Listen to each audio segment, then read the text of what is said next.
Hi, Josh Vecchio here, and today we look at 7 things you can do to save big in 2021. So keep watching. 1. Subscriptions.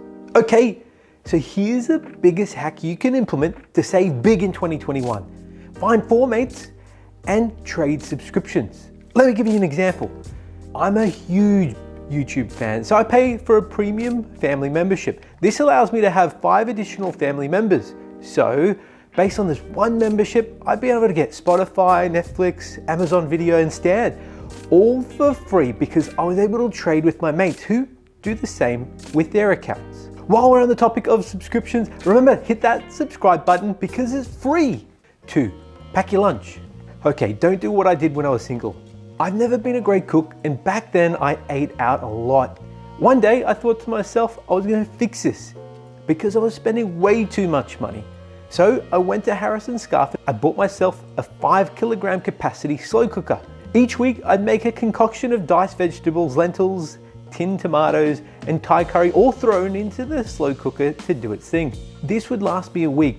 The upside was I got my bill down to $40 a week, but the downside was that the food was utterly horrific. To cope, I had to distract myself from the flavor. My tactic was to either blare music or watch YouTube.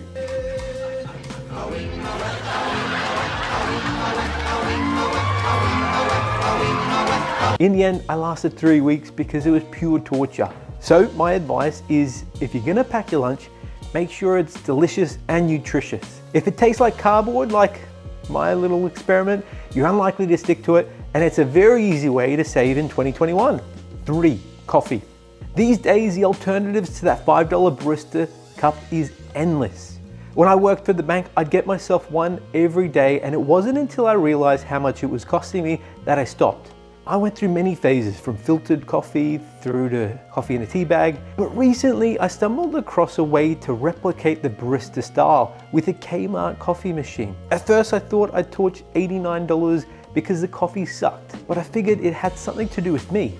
So after searching on YouTube, I stumbled over a channel by James Hoffman, a world barista champion. Learning from a master, I've now been able to crack the code, and if you stick around until the end, I'm going to show you how I make the perfect cuppa with that Kmart machine. Ultimately, this is an easy way to save close to $1,500 in 2021, so make the switch. 4. Clothing. According to the ABC's War on Waste, the average Australian spends $2,000 a year on fashion. With trends changing just so fast, it's hard to keep up. So rather than wasting your money in 2021 on fashion, save it. There are so many affordable options, and personally I shop at Big W for my casual wear. They've got a range of affordable options from t-shirts to short. My personal favorite is a white or black t-shirt, and you can pick them up for under $5. And for the workplace, I'd recommend TM Lewin. Regularly they have sales, which means that you can buy business shirts for as little as $40. And best of all, they stand the test of time. This one here, I've had for over 5 years. So they're not only affordable, but they're durable. 5. Groceries. The easiest way to save heaps of money in 2021 is by shopping at Aldi. Before, I'd only either go to Coles or Woolworths, but by making the switch, I've found that on average, I'm saving between 20 and 30% on my bill. Aldi has a great range of processed foods, from crackers to cheese and frozen meals. Their value and quality is exceptional, but I'd avoid their fresh section, as from my experience, isn't the greatest. Oh, and by the way, if you are going grocery shopping, remember to bring a list and have a full tummy. I still remember years ago I went grocery shopping on an empty stomach, and it was the worst thing I've ever done. I recall arriving home, having ate lunch, and looking at my loot. It was all just junk food and snacks. I was so hungry when I was shopping that all I could think about is how everything looked so delicious and I had to have it. 6. Haircut. Many years ago, I'd spend $60 on a haircut. Back then, that's what I thought you had to spend to get a decent one, until I realized how much of a waste of money that was. Personally, I really couldn't tell the difference between a $30 or $60 haircut. A few months ago, I wanted to reduce this cost even more, so I picked up myself a pair of clippers and have now had my wife buzz cut me a #1 all over. And in 2021, it's a really easy way to save hundreds of dollars by doing your own haircuts. 7. The perfect cup. Here's the beast we'll be using today. Personally, I use oat milk, but you can use almond, soy, or even cow's milk. Give it a little shake before you use, Next up, you'll want to get a glass. This was my favorite. It was a housewarming gift from my grandmother. Yeah, it's a Scotch glass, but it serves well for coffee too. Now this is an espresso cup. You can pick one up from Kmart. I think it was about $1. What you want to do is use this for both your milk and the amount of coffee you measure out. If you like your coffee strong, I suggest either a 1-to-1 ratio or 1-to-1.5 coffee to milk ratio. This is how I like my coffee, but if you prefer a little weaker, I'd suggest either a 1-to-2 or 1-to-3 ratio. Now you want to measure it out and give it a zap in the microwave for around 30 seconds. I've tried different options like a milk frothing machine which you can pick up for like 20 bucks, but I'm not really a fan as the milk turns out a bit weird. Plus it needs more cleaning up at the end of it. Okay, so whilst that's doing its thing, it's coffee time. I buy pre-ground coffee and typically it's not made for espresso.